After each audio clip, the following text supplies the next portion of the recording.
word of a killer. I drop bombs like Hiroshima.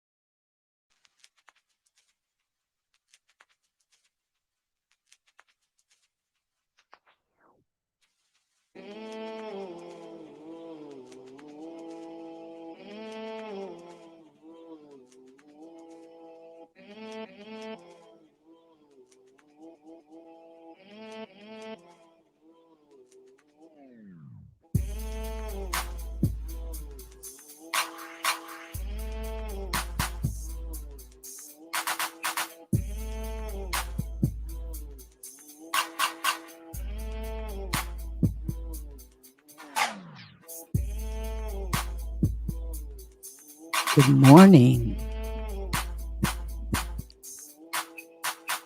or good afternoon, or good evening, depending on where you are across the world, of course.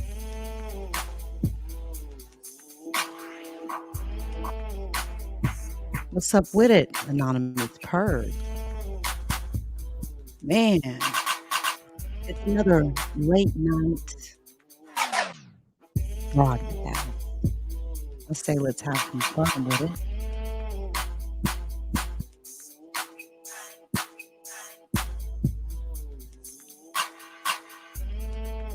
Oh, come on in. Come on into the room. It's all good.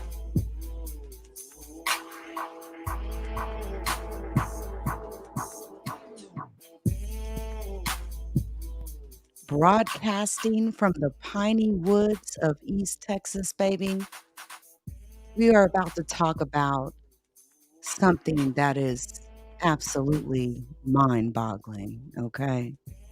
Something that some of you may not even believe.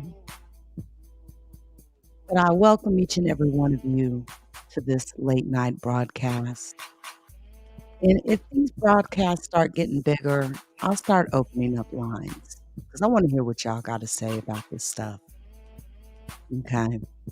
Now, what I'm about to present to you may sound unbelievable. It may sound impossible. But what I am about to present to you is a woman's testimony, Penny Bradley, her testimony of not only the Martian Defense Force secret space program,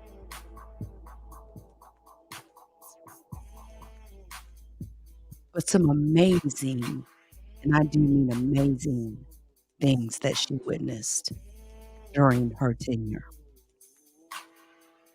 Very, very similar to a 20 and back type of scenario. Not sure if that's what this is, but if you are familiar with my platform, then you are familiar with the 20 and back program, okay? The 20 and back program was a program that allow I'll explain it to you like this. You're a child, but your consciousness is taken from your body while you sleep at night, okay? And certain things happen in which you find yourself being teleported to other planets and other star systems to do a variety of different tasks. And then they bring you back. And it may sound unbelievable at first, but I encourage you to do some research on the topic. Have you ever wondered why age regression was such a big deal to doctors? All this new technology that we've gotten over the years, medical technology. Again, what Penny is about to say is amazing. Okay. It's amazing. Shout out to UAMN TV. Hope I don't get a copyright strike. This is a conference, okay? And typically, things have went really well when I've shown these, so we're gonna go with it, all right? And all I'm gonna say is sit back and get ready to hear some of the strangest things you've ever heard in your life. And believe me, sometimes it's okay to open up your mind. Ascend, people. The more of us that try to ascend and raise our consciousness, the better, the stronger that we will be. But let's go.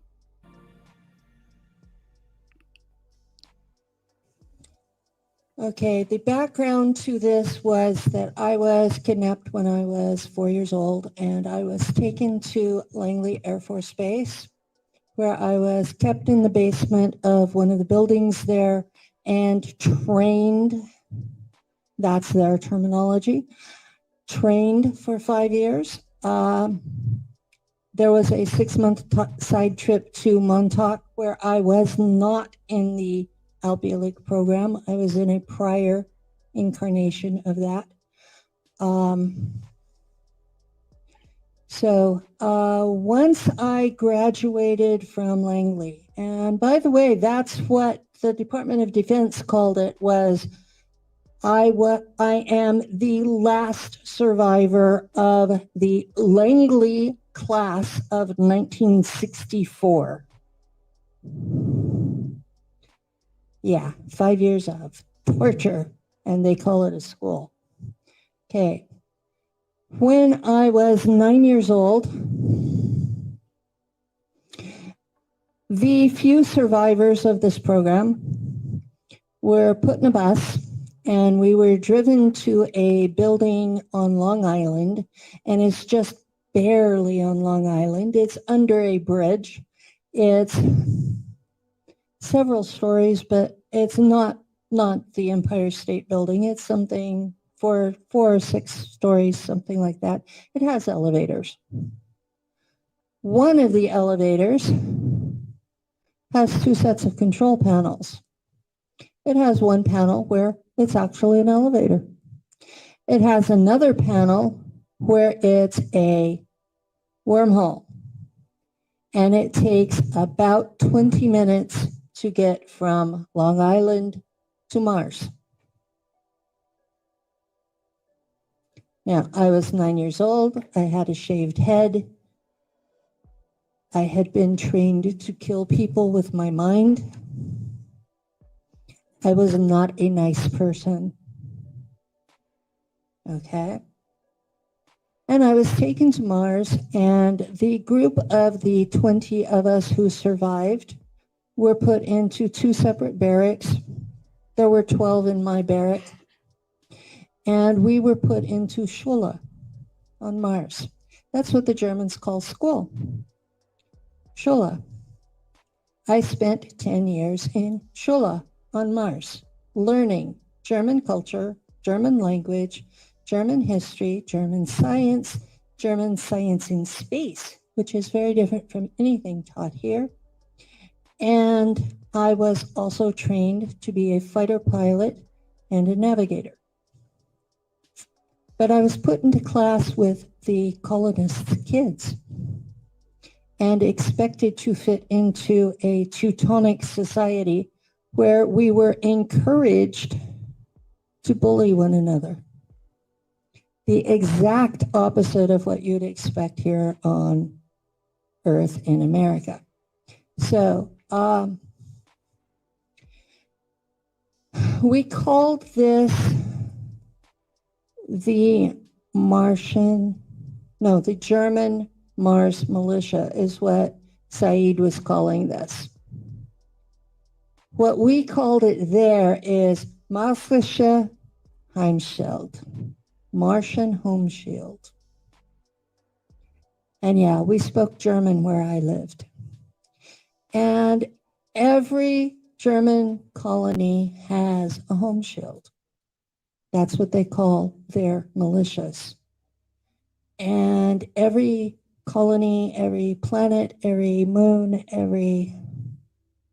in the solar system, every planetoid big enough has a base except Venus and Saturn.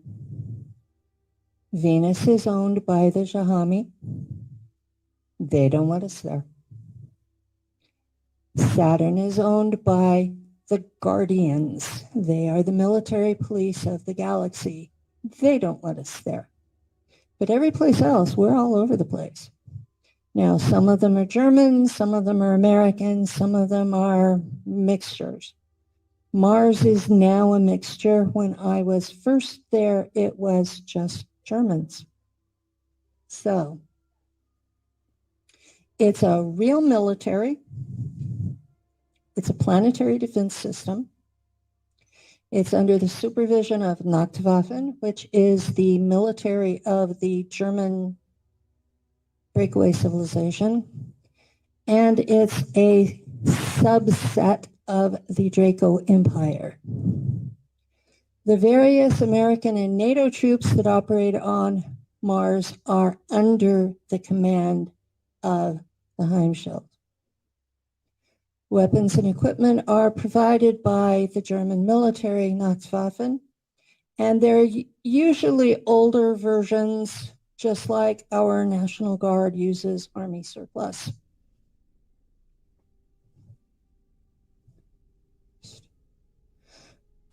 This is a map of Mars.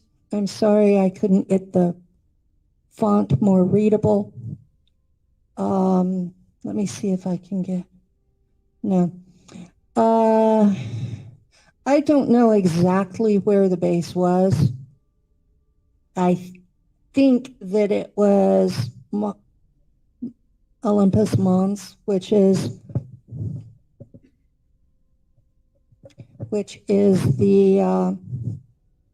the big mountain on the left side. I'm pretty sure that's where Eris Prima was, because I keep being attracted to that part of the map. But later on, when I flew for the militia, when I flew as a fighter pilot, I did a Northern Hemisphere, what would be Tropic of Capricorn on Earth. So I was like halfway between the equator and the North Pole. That's where I usually operated. And my job was to look for raptor nests and to find dead bodies. Ghoul duty, Ghoul, because we had technology that could bring you back from the dead. So we would go find the bodies, and we would bring the bodies back and dump them in the regen tank, and whatever came out, came out. If it had memory, awesome, we didn't have to train it. If it didn't have memory, we had to treat it like a child and start over. And about half of what we brought back were native Mars humans. The technology that we used was based on a form of black goo, which is an AI, and we took the sentience out of it and turned it back into a tool. And it was stored in a tank, and there was a computer on the outside, and you could set it for an age and a weight, and you could literally bring someone back from the dead if they had only been dead for 4 months or less. The shorter time they were dead, the more memory they would have.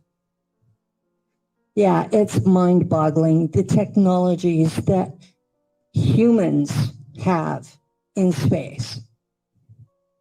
Now, the Germans use that technology. The Americans use the medbed technology, and it's based on holographics. And I don't understand how it works, but I do know that with the German technology, if you put a clone body in it, you get a mindless creature back because they grow the clones so fast they don't have a mind. It's not that they're, if they had been allowed to mature at a reasonable rate, they would be a person just like you would. But they grow them in under 24 hours and the mind can't mature in that length of time. So you have an infant mind in an adult body, and the Germans really didn't want to deal with that, so they don't use clones. So anytime someone talks about that they were in Nachtwaffen, they were in their real body, the one they were born in here. I mean, all the different factions out there have their own technologies for different reasons. So Americans use clone bodies. The Germans use your natural body you were born in. Okay, the colony of Aries Prima, or Aries Prime in English, as I knew it. I came through the New York Jump Gate in 1964. We were, Langley's class of 64 started off with 1,000 kids, and there were 20 of us that made it to Mars. In 5 years, they killed off the rest. These are kids who were kidnapped and never came home. So we were turned over to the Marsische Heimschild as assets. We were not considered people, we were property. The first thing they did was put us in Schule. We had no education at Langley other than our weaponization, and we could not read or write in any language. Most of us sort of almost spoke English, but they spoke Schwabian German, and so does Nachtwaffen. So that's what we were taught. It's not standard German, and it's made it a little bit interesting trying to figure out what my memories were. So, Aries Prima was founded by the Germans. They were joined by the folks in the 60s from the brain drain. And so there were 3 major language groups there: German, English, and Russian. The German part of the colony was Teutonic. Everybody wants to say they were Nazis, but they're not. They're tribal, warlike, not peaceful, but they're not racist either. They're very different from here. But yeah, they're people. And the children were encouraged to be aggressive. And the colonist kids had parents to take up for them when they got into trouble, and we from Langley didn't, so we ended up fighting a lot. And because we had psi abilities that had been weaponized, we were kind of feared. I was one of the ones most feared. I was not allowed into the civilian colony. So after you heard what Joseph had to say about my abilities, that probably makes sense. Schule was based on where you functioned, not your age. And the class was about 25 kids, and we ranged from 8 to 12, and it was all of us were learning to speak German and read and write. And we had to learn basic cultural stuff. And it was a bit of a challenge for most of us. And school was taught Prussian style. You had a desk, you had a chalkboard and chalk and a cloth to erase it with, and everything was said out loud. And if you said it wrong, you got your finger slapped with a ruler. You learned real quick to say it right. We had about 5 hours a day in school, and then afterwards we would work in the colony gardens growing food. Everybody earned their keep. Nobody got a free ride. We wore uniforms that had to look neat. Considering that at Langley, I had worn white cotton pajamas and had my head shaved, learning to keep a uniform clean, learning to comb my hair, learning to look, I guess the proper term would be civilized, was a real challenge. I was already 9 years old. Most kids learn that stuff by the time they're 5 or 6. I had been kept in a cell that was basically 6 foot by 4 foot for 5 years, basically in solitary confinement. And suddenly I was in a barracks with 11 other kids. I had not even had a name at Langley. I was number 7. And now I was expected to answer to my birth name of Penelope. It was a major adjustment. We learned the basics, German immersion, reading and writing, literature once we could read, ET literature translated. Math was base 60, not base 10. ET science was a lot easier in base 60. And biology included what was known about the ETs we were expected to interact with. By the time I was 14, I had a class on ETs and how best to kill them. That's information still tucked in the back of my head. The fastest way to kill a Draco, for instance. There are times that that's important information. Physics there is a cross of electric universe and quantum mechanics. There's a few other ET things that are thrown in, but that's the core of it. Relativity had errors that they were very happy to point out. This was what the Shula uniforms looked like. There were white shirts, gentle skirts for girls, pants for boys, a cardigan with pockets. Girls had an orange bow tie, and boys had the long tie with the Windsor knot, also orange. And we had these ugly, ugly clodhopper shoes.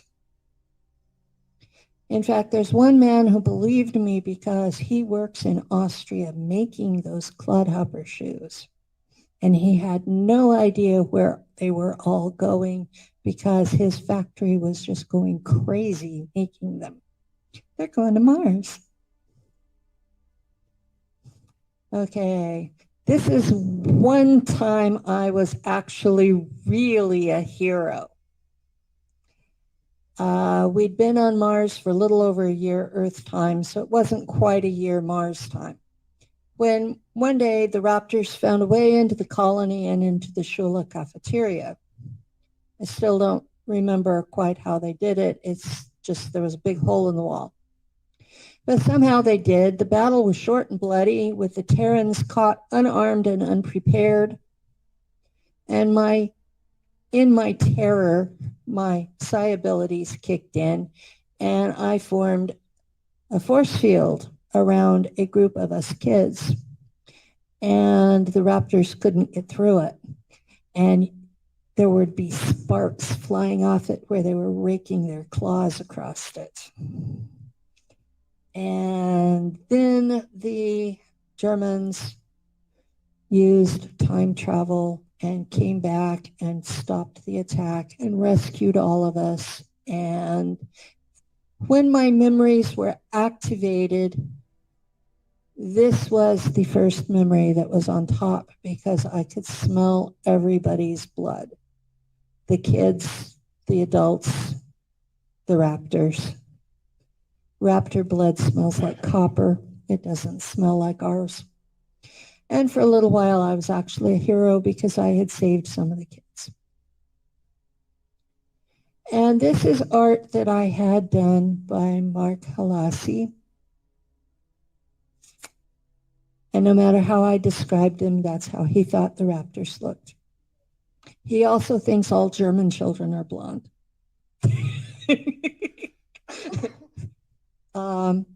I love Mark. He's a great guy. But once he gets an idea in his head, you can't change it with a baseball bat.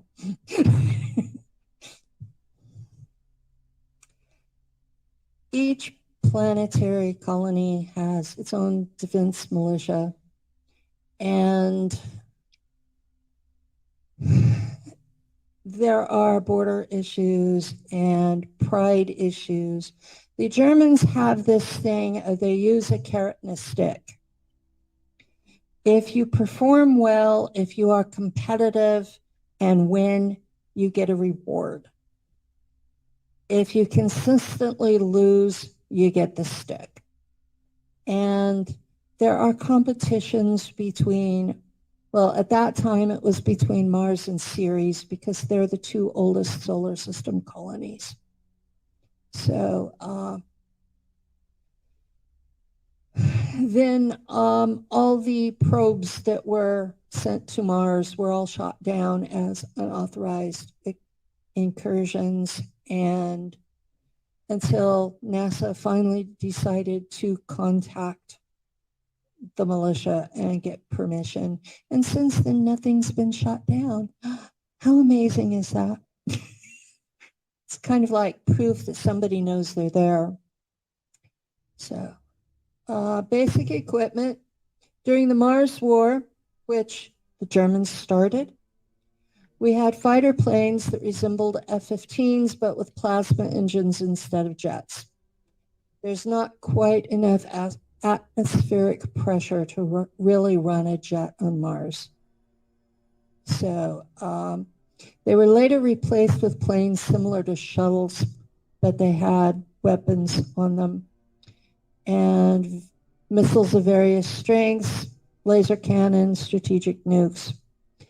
And pilots were chipped to be in contact with the ship's computer. Mine was right behind my left ear and looked like a Bluetooth. You know, one of the practicalities that I keep wondering about is how I washed behind that ear. You know, I know that when we showered, it was with sound technology. So all I can figure is that the sound waves got through there and cleaned it anyway. But I was just sort of, that's one of the things that has baffled me. And it was not a one-way connection. The ship knew when I was in trouble and would respond. If I panicked, it would send for help. If I died, it would send for help, because I've been brought back from the dead more times than I care to think about. The one on the left is an F-15 from Earth, and that's a Lockheed Martin photograph from online. All of the art that's not credited came from the internet. So I'm not doing any photos that are actually from there. The one on the left is the first plane that I flew. The one on the right is the one okay. The one on the right is the one that was there when I got sent out. Basic hand weapons, projectile weapons, railguns, energy weapons, laser rifles, and blades. Yes, guys, lightsabers are real. They're just not as long as they show on Star Wars. They're only about this long. And yes, they're red.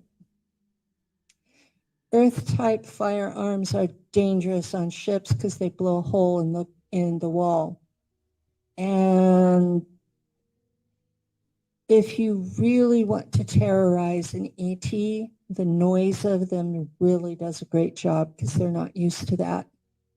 Laser rifles, on the other hand, don't make the noise. They're smaller than a rifle, they're bigger than a handgun, and because of the power pack, you can use them over and over and over and over. They almost never run out of weaponry. And there's a version called a dew that came from the tall whites. The dew has a version that's made with iodine crystals that when you're hit with that, it causes internal bleeding that cannot be stopped by human medicine. So if you're hit with that, you will slowly bleed to death.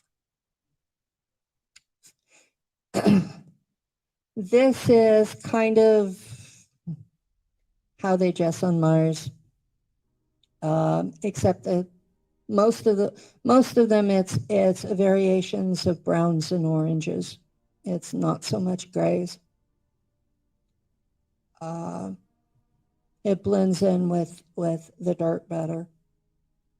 And I do give credit to the artists. This one, I don't know who did it, but whenever you have the chips, this is what you see, is the readout. Someone looking at you won't see that. So it's a visual, but it's brain oriented. It's not something that appears, but it gives you a readout for everything you need. It gives you air temperature. It gives you wind speed. It gives you a basic identification of what you're looking at, what kind of ET it is, or which human, and if it's a human, what faction they're with, and it will come up in red if it's someone who's an opposing faction, so that you know this is someone that's potentially dangerous. And if you're at war on that planet, you are expected to kill that person. So, and everybody out there has chips. Everybody. It's basic equipment. It's survival equipment. You have to know who you're dealing with at all times. And I think she's wearing a smart suit. Cyborgs are a very real part of the military on Mars. What they are is a robot body with part of a human brain installed. And they are made in such a way where you think they're totally robot, but they're not. There's a person in there. And some of those robots are warranted for 600 years. So you have people trapped in robot bodies for the next 600 years. The mercenary companies are the worst to do this, Kruger and Monarch, but Planetary Corporations is who actually builds them. And they have factories on Mars, Mercury, and Pluto. And these are not volunteers. These are usually war refugees, homeless people, people in hospitals dying of cancer, who are told, oh, we can make you stop hurting. So they're being lied to.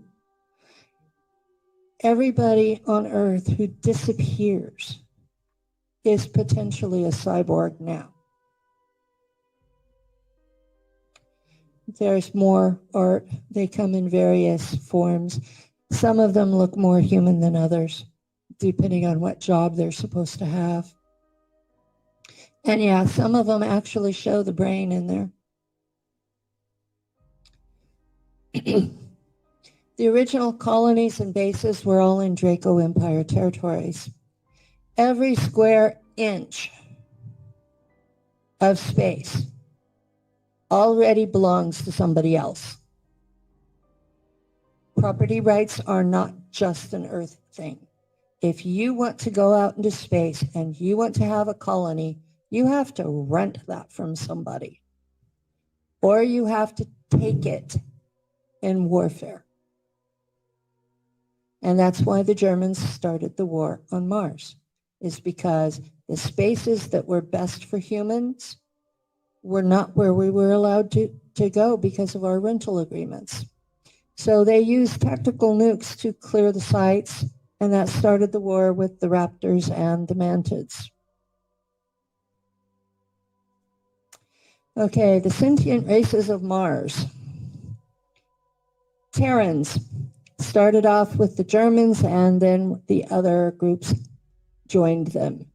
The Draco Empire, which is made up of 7 separate races of reptilians who cannot interbreed. They are not the same people.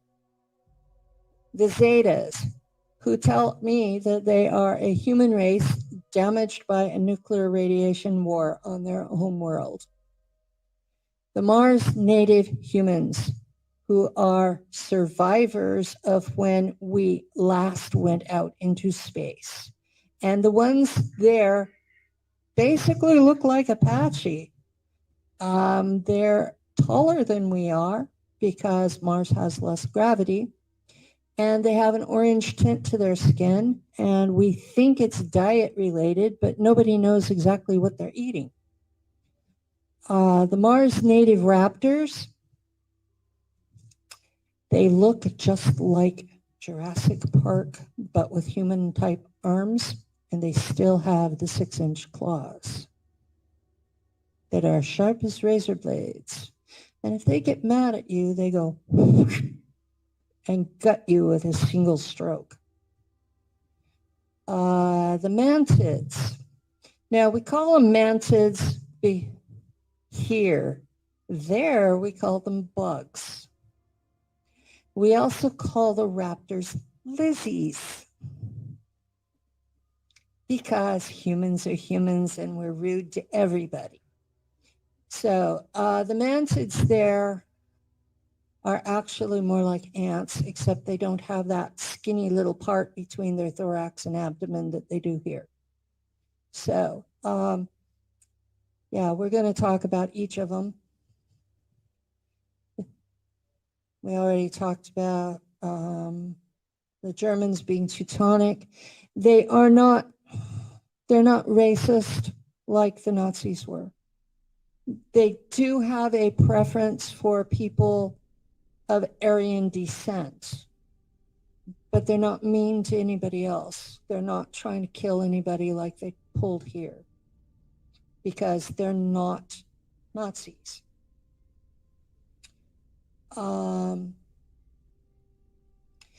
I've only interacted with 3 of the Draco races, so I really can't describe the other 4. So I'm going to skip them. The Draco don't like to wear clothes because it chafes their scales. So they run around pretty much naked unless they have to wear protective gear for work. And they're all very telepathic. Most of the problems that we have with Draco are because they have a really high energy field and the volume is set too high for our nervous system and it fries us. Now, some of us were genetically engineered to live among them. And I'm one of them. So I can sit there beside them all day and not have a problem.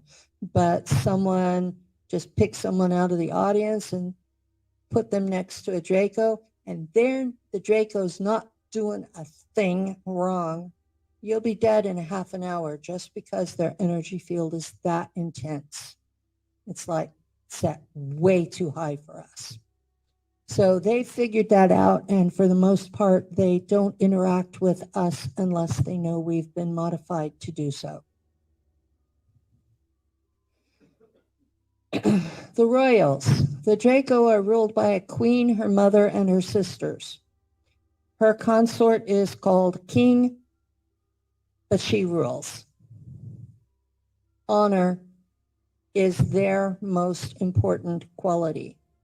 Like we give lip service to love, they actually mean it about honor, but their idea of honor is a little different from ours. And it matters probably more to them than power. And they come in different colors, but they're mostly white. They have wings, sometimes tails. They're starting to lose the wings and the tails, so they're not always big enough to lift them. And they are descended from actual dragons, and those people are called Siakar. They are not the same species, no matter what a certain popular speaker says. This is the best drawing I could find online of what a Draco Royal looks like. Now, most of them are white. This particular one is drawn in green. They're also sometimes red or brown. I know one king was bright red. And most people try to draw them with an almost human face, and they don't. They have a snout like this shows. And you'll notice that they walk on their toes. They don't put their foot down flat. So they have their heel up in the air.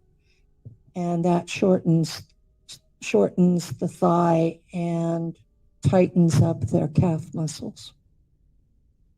And yes, they do have claws, and they do have spikes, and they do have horns. Sometimes they will have feathers in between the horns, and it'll be like almost like peacock feathers, just strips of them down the middle of their back like a horse's mane. The second race of Draco that's on Mars, and are probably the most common, they call them the warriors because that's their function. I don't know their racial name. And they would probably be offended at me calling them Draco warriors. They're not as tall as the royals. They're usually brown, but sometimes they're green. They do not have wings. They're a turtle race, and most of them still have shells. They're every bit as telepathic as the royals. When I did my 6 months at Montauk, there was a Draco warrior there, and he would be sent for me when I would run away. This is as close as I could find to what they look like, and this artist had the face exactly right. That's what they look like. I saw this and I just, oh my. And they are not even from the same planet as the alphas. So these are a separate species. The third race are the workers, and they're about 7 feet tall, so they're just a little bigger than us. They're usually green, and they look like Dino from the Flintstones. They're smarter than Terrans, but not by a lot. They get really offended when they have to work with us because they think they're superior to us. They're not quite as telepathic as the other races, and they're descended from an upright lizard. They basically are blue collar. They go to work, they go home, they spend time with their family, they drink their version of beer, but don't underestimate them. In an armed fight, they'll win.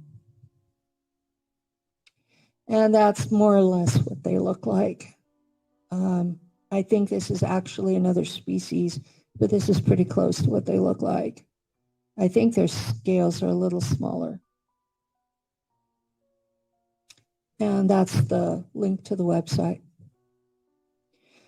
The Germans were allied with the Draco long before they came to Mars in the 50s. And when the Mars jump gate became operational in 64, the colony's Ares Prima was already viable underground on Draco territory. The Draco oversee all human Terran activity on Mars. Out there, we are called Terran, because Earth is called Terra. So even if you weren't born here, you're a Terran. The Draco get mad when we violate their treaties because that dishonors them. They gave their word, certain behaviors would take place, and when we do something else, it reflects badly on them. And I have seen, okay, you all heard about Randy Kramer's Battle of the Blender? Anybody not hear about that? Okay. Randy Kramer talks about this horrific battle where his group was sent to get this, oh goody. Yeah.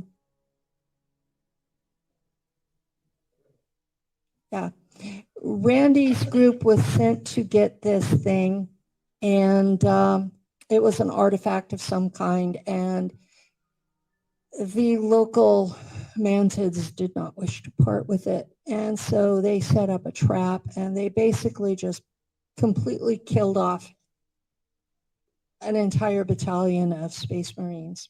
Okay. They were decimated completely. And it was my commander who had ordered it. And he had a Draco boss who came in one day and chewed him out over it and screamed at him for over 20 minutes. And, whoops.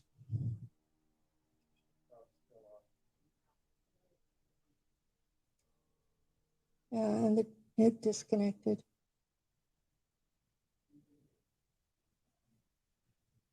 And the Draco boss showed up and gutted my commander, and we put him in region as soon as the Draco left.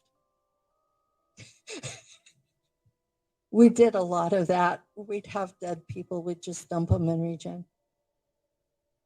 You come out of region with the memory of how you ended up there. So this was the last one, I think. The worker cast are from the third planet, a third planet in Draconis. Draconis has 7 planets. So, yeah, we did that one. The Zetas on Mars. Zetas are from Zeta Reticuli. There are 5 planets there. Each one has its own gray race. I will be honest, I cannot tell the difference in them. I know they're separate species. I know they don't like each other. I know they operate separately, but I cannot tell a visual difference from them. One of them is based on mushroom technology. Their body chemistry is based on mushrooms, and they stink to high heaven. And if you wash them down with cleansers, it makes them drunk. And this is the basic Zeta. It's not real flattering.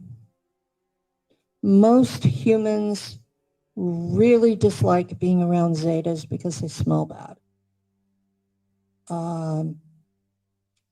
That's because they apply their food to their skin. They absorb it through their skin. Then they poop through their skin, and everything gets mixed together, and it just stinks. But that's the way their bodies operate, so we're not going to complain too loudly. But that's how we found out cleaning products make them drunk. So, yeah, I mentioned that.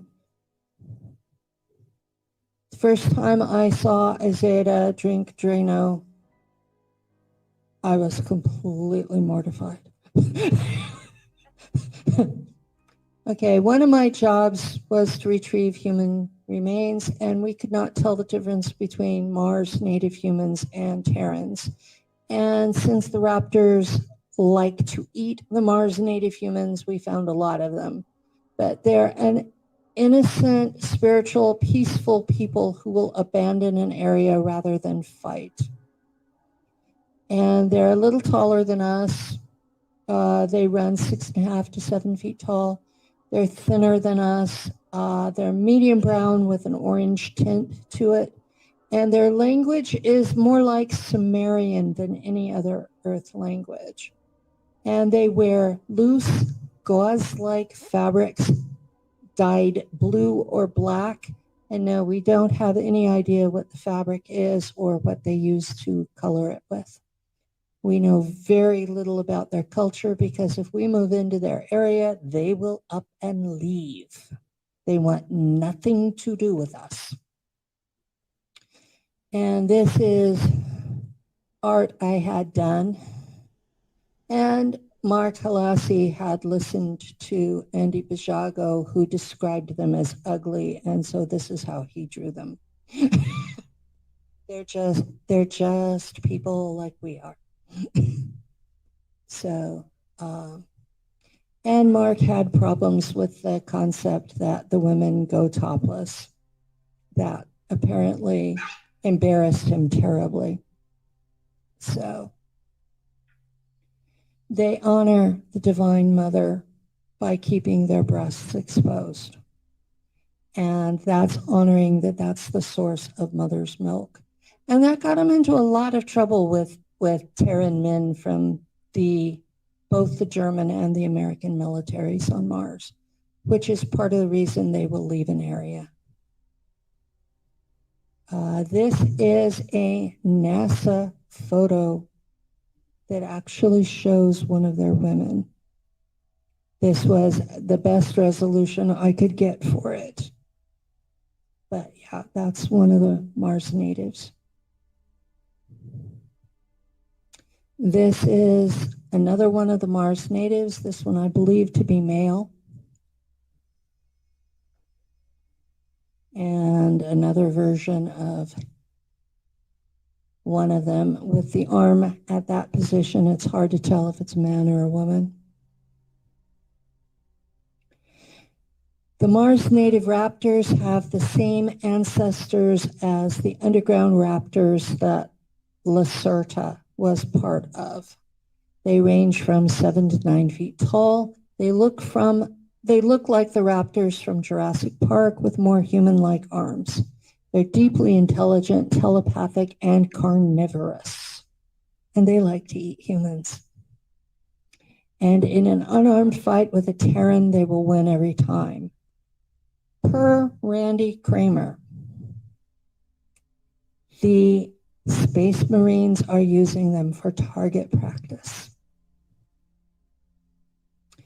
They used to be a spacefaring race, and they were on several worlds, Earth, Mars, probably Ceres, and others, until the last space war about 20,000 years ago. They fell in decline. They're in their dark age, and they were pushed back into tribal hunter-gatherer mode by the attacks of the Germans. They are an advanced race in a dark age. They are not a primitive one. And the understanding that the Terrans have is that when we go through our dark age, that we go through cyclically, that they will eat us alive at that point. So they are deliberately exterminating them before then. So this is a genocide going on. And that's a more accurate picture of them, although they do tend to have, sometimes they have a single decorative feather or 3 or 4 down their back of their head and neck. So yeah, they come in greens and browns. Greens in the northern hemisphere and browns in the southern. It's just coloring differences. They're really the same folks. This is a NASA picture, and I gave the Sol number. And this is a dead or sleeping raptor. I'm assuming the way its snout is formed that it's dead.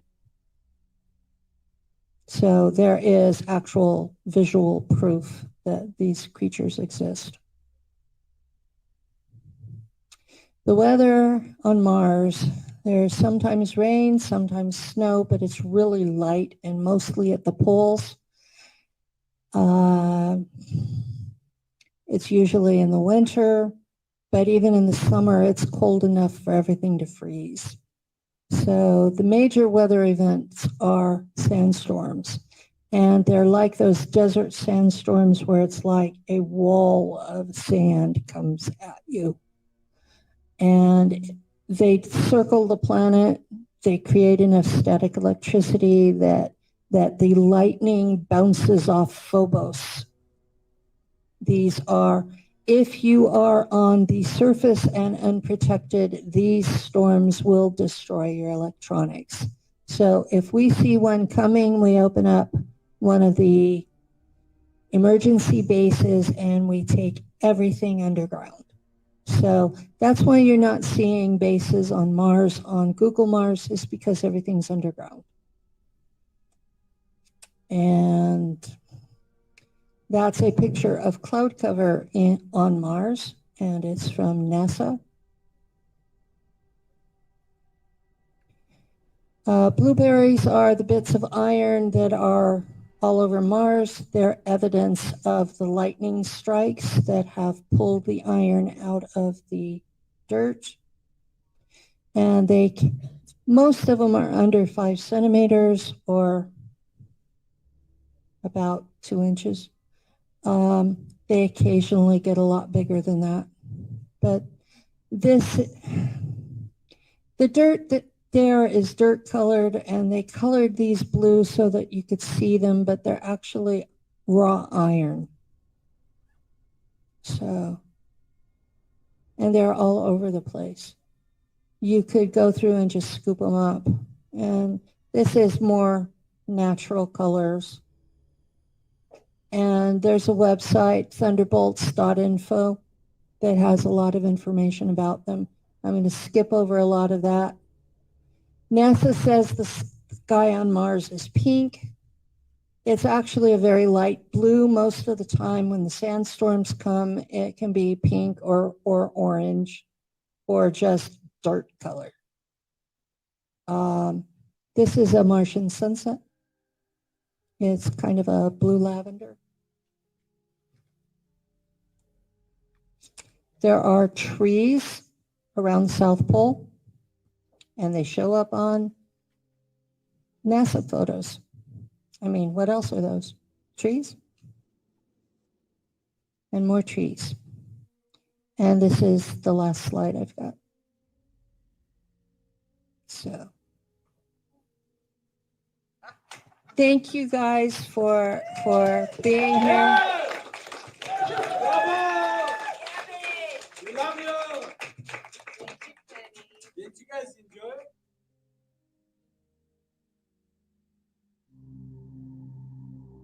Earth, a 4.5 billion year old planet, still evolving.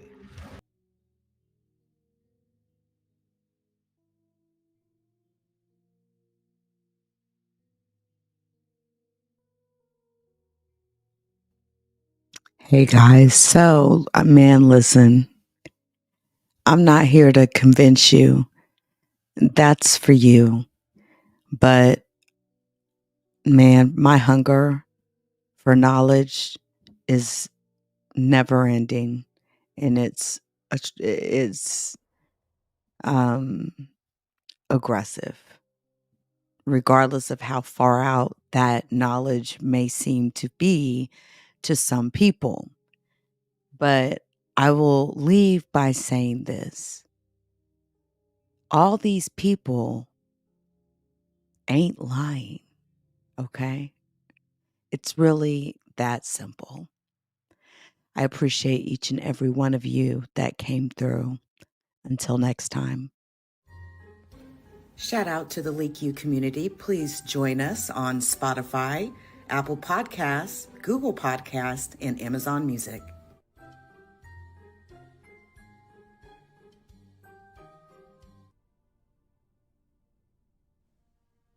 Please hit the like. Thank you.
The judgment sentence that you are an asshole. The trial is over. Thank you, everybody.